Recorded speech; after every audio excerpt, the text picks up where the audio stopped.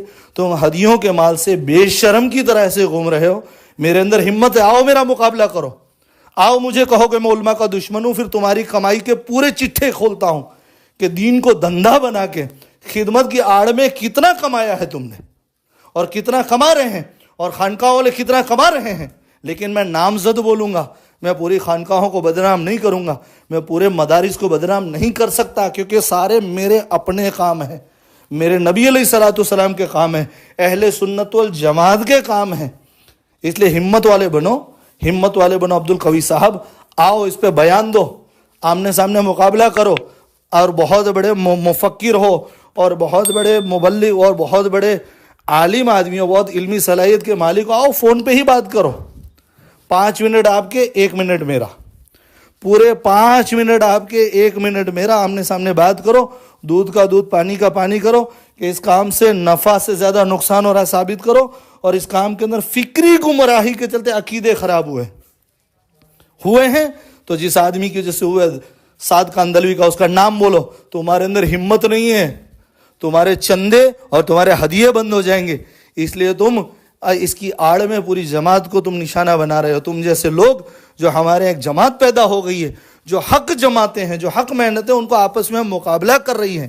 ہمت والے بنو، نام لو، نام بتاؤ جو کر رہے ہیں. ہم آپ کے ساتھ ہیں، نام بولو. ورنہ صرف دعوت و تبلیغ بیچارے کمزور ہیں، ان کی عادت ہے کہ جواب نہیں دیتے، تو ان کو تم نشانہ بنائے ہوئے دوسروں جہاں بولنا چاہیے. تمہاری ہمت ہے، بول. میں نے جن کے نام لے، بولو ذوالفقار کے خلاف، بولو مدارس میں جو کمیشن پہ چندے ہو رہے ہیں اس کے بارے میں بولو، جو لواطات ہو رہی ہے. اور سب سے بڑی بات، دیوبندیوں کے ہر شہر ہر گاؤں میں ہمارے مولوی روحانی علاج کے طور پہ ہماری غریب عوام کو لوٹ رہے ہیں. ہر ضلع، ہر شہر، ہر تعلقے میں حرکتیں ہو رہی ہے. بولو تم، اپنے ہمت ہے تمہارے اندر تو نہیں بولو گے، کیونکہ چندے اور ہدیے بند ہو جائیں گے. تم اس جماعت کے خلاف بولو گے جو بیچاری سیدھی سادی ہے، جو اپنے کام کو انجام دے رہا، جس کے الحمدللہ جن کے مزاج میں ہی نہیں ہے جواب دینا. اس لیے ابھی پھر کہہ رہا ہوں، تمہارے اندر ہمت ہے تو اس کا جواب دو. یہ جو 2 الزام لگائیں کہ نفع کم اور نقصان زیادہ ہو رہا ہے، اور فکر کی گمراہی عقیدوں کو خراب کر رہی ہے. تو کون سی فکر کی گمراہی جس کو بڑے عوام کی حرکت نہیں، جیسے مسلمانوں کی حرکت سے تم اسلام کو غلط ثابت نہیں کر سکتے، اس طرح تبلیغ کے افراد کی غلطیوں سے تم دعوت و تبلیغ کے کام کو غلط ثابت نہیں کر سکتے. جیسے مدرسے والوں کی کچھ حرکتیں ہیں، چندوں کا جو لوٹ خسوٹ مچی ہوئی ہے، اور یہ لواطات کی حرکتیں ہو رہی ہیں اور روحانی علاج ہو رہی، اس سے مدرسے ہرگز غلط ثابت نہیں ہو سکتے. ذوالفقار جیسے، اور بہت سارے نام لوں گا میں، ایسے اسماعیل قاسمی جیسے، لاتور والے جیسے، ان کی چند لوگوں کی حرکت کی وجہ سے پورے خانقاہ والوں کو ہم بدنام نہیں کر سکتے، کیونکہ ان کا ذاتی فعل ہے. تو دعوت و تبلیغ والوں کا ذاتی فعل ہے. تم مجھے ایک بات ایسی بتاؤ، ایک بات جو دعوت و تبلیغ کے اندر آفیشیلی کہی گئی ہوئی ہے کہ ہماری یہ فکر ہے اور ہمارا یہ عقیدہ ہے. تم بولو، مرد بنو، نام لو. تم نام نہیں لوگے. تم جیسے لوگ عمومی الزام لگا کے امت کا نقصان کر رہے ہو، اور اس کی وجہ سے پورے کے پورے اللہ کے دین کا نقصان ہو رہا ہے اور باطل کو کامیاب کر رہے ہو. اللہ تم کو سمجھ دے. سن لیا آپ نے سامعین، یہ حال ہے ان دیوبندیوں وہابیوں کا، مگر منہ اٹھا کر چلے آتے ہیں علماء اہل سنت پر اعتراض کرنے. خیر سامعین، اس ویڈیو پر آپ اپنی رائے کمنٹ باکس میں ضرور لکھیں، اور ویڈیو لائک کر کے شیئر بھی ضرور کر دیں، تاکہ لوگوں کو بھی پتہ چلے کہ دیوبندیوں وہابیوں کے بڑے کہے اور سمجھے جانے والے مولوی اور پیر کیسے ہوتے ہیں. جزاک اللہ خیرہ. اور میں نے اپنی اس ویڈیو میں دیوبندی چینل کے جس ویڈیو کو یعنی کال ریکارڈنگ کو پیش کیا ہے، وہ اگر کسی صاحب کو چاہیے تو آپ ہمارے رد باطل ریئیکشن ٹیلی گرام چینل سے حاصل کر سکتے ہیں. میں اسے آج ٹیلی گرام پہ اپلوڈ کر دوں گا، وہاں سے آپ حاصل کر سکتے ہیں.